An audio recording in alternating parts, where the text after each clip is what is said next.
அறத்தாறு இதுவென வேண்டா சிவிகை பொறுத்தானோடு ஊர்ந்தான் இடை. அறத்தாறு இதுவென வேண்டா சிவிகை பொறுத்தானோடு ஊர்ந்தான் இடை. குறள் 37. அறத்தின் பயன் இதுதான் என்று நாம் ஆழ்ந்து ஆராய வேண்டியது இல்லை. அறம் செய்து வாழ்பவர்கள் நிறைவான வாழ்க்கை வாழ்வார்கள். அறம் செய்யாது வாழ்பவர்கள் நிறைவற்ற வாழ்க்கை வாழ்வார்கள். இதற்கு பல்லக்கில் அமர்ந்து பயணிப்பவனையும் பல்லக்கை சுமப்பவர்களையும் எடுத்துக்காட்டாக கொள்ளலாம்.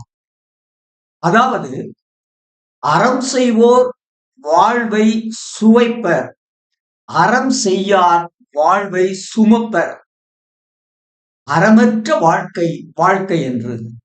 குறிப்பு: அறம் செய்யாதவனை அறம் செய்தவனை அறம் செய்யாதவன் சுமக்க வேண்டும் என்ற வள்ளுவனின் ஓமை ஏற்புடையதல்ல. அறச்செயல்களை செய்பவன் அதன் பயன்களை அனுபவிக்க உரிமை உண்டு.